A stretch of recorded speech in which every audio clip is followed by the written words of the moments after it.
കുഞ്ഞു മക്കളെ, പുതിയ കഥ കേൾക്കണ്ടേ? ഇന്ന് ആരുടെ കഥ പറയാം? കഴുതയുടെ കഥ പറയട്ടെ. ശരി, നമുക്കിന്ന് കഴുതയുടെ കഥ കേൾക്കാം. ഒരു കച്ചവടക്കാരന് ഒരു കഴുത ഉണ്ടായിരുന്നു. ആ കച്ചവടക്കാരന് ആ കഴുതയെ ഭയങ്കര സ്നേഹമായിരുന്നു. പക്ഷെ കഴുത ഉണ്ടല്ലോ, കുഴി മടിയനായിരുന്നു. അങ്ങനെ ഇരിക്കുമ്പോ ഈ കച്ചവടക്കാരൻ ഈ കഴുതയും കൊണ്ട് പെതിയെ ചന്തയിലേക്ക് പോകുമായിരുന്നു. പോകുന്ന വഴിക്കുണ്ടല്ലോ ഒരു പുഴയുണ്ടേ. പക്ഷെ ഒരുപാട് വെള്ളമൊന്നുമില്ല, കുറച്ച് വെള്ളമേ ഉള്ളൂ. ആ പുഴയിൽ കൂടെ നടന്നു പോകാം. അങ്ങനെ കച്ചവടക്കാരനും കഴുതയും കൂടെ പെതിയെ നടന്ന് നടന്ന് പുഴയുടെ അടുത്ത് ചെന്നു. കഴുത കാലെടുത്ത് പുഴയെ വെച്ചു, ഒരു സ്റ്റെപ്പ് വെച്ചു, അടുത്ത സ്റ്റെപ്പ് വെച്ചു. ടപേ!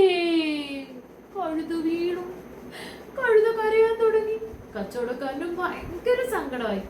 ഈ പാവ കച്ചവടക്കാരൻ എങ്ങനെയൊക്കെയോ പിടിച്ച് വലിച്ച് കഴുത എഴുന്നേൽപ്പിച്ചു കേട്ടോ. പക്ഷെ എഴുന്നേറ്റപ്പോ ഉണ്ടല്ലോ, ഈ കഴുതയ്ക്ക് പുറത്ത് ഭാരമൊന്നുമില്ല. അതെന്താണെന്നറിയോ? ഈ കഴുതയുടെ പുറത്ത് കിടന്ന ഉപ്പെല്ലാം വെള്ളത്തിൽ അലിഞ്ഞുപോയി.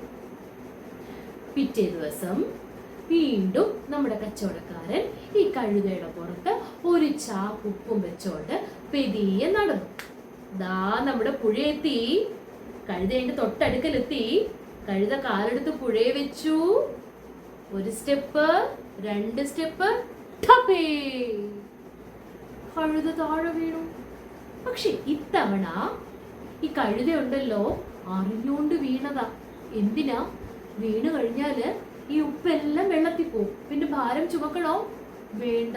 അതിനു വേണ്ടിയിട്ട് പാവം കച്ചവടക്കാരൻ സങ്കടമായി ഉപ്പെല്ലാം അലിഞ്ഞു പോകുന്ന കണ്ടിട്ട്. പക്ഷേ ഈ കഴുതയുടെ തന്ത്രം കച്ചവടക്കാരന് മനസ്സിലായി. അപ്പൊ കച്ചവടക്കാരൻ വിചാരിച്ചു, ഇവരിട്ട് നല്ലൊരു ശിക്ഷ കൊടുക്കണം. പിറ്റേ ദിവസം പതിവ് പോലെ നമ്മുടെ കച്ചവടക്കാരൻ കഴുതയുടെ പുറത്ത് ചാക്കുകൊട്ടൊക്കെ വെച്ചു. കഴുത പെതിയെ നടന്നു. പുഴയുടെ അടുത്തെത്തിയപ്പോ കഴുതയുടെ മുഖത്തൊരു കള്ള ചിരിയൊക്കെ ഉണ്ട്. പെതിയെ കഴുത പുഴയിലേക്ക് നടന്നു. ടപേ! വീണ്ടും വീണു. കഴുത കുറച്ചു നേരം അവിടെ കിടന്നു. എന്തിനാന്നറിയാവോ? ഈ പുറത്തുള്ള മുഴുവൻ ഉപ്പും അങ്ങ് അലിഞ്ഞു പൊക്കോട്ടെ എന്ന് വിചാരിച്ച്. എന്നിട്ട് പെതി എഴുന്നേക്കാൻ നോക്കി, പറ്റുന്നില്ല. ഭയങ്കര ഭാരം. കഴുത ഒന്നൂടെ എഴുന്നേക്കാൻ നോക്കി, പറ്റുന്നില്ല. എന്താന്നറിയോ? ഈ കച്ചവടക്കാരനുണ്ടല്ലോ, ഇന്ന് ഉപ്പിന് വരെ എന്താ വെച്ചത്? പഞ്ഞി. പഞ്ഞിയിലോട്ട് പഞ്ഞി വെള്ളത്തിൽ വീണാ എന്തു പറ്റും?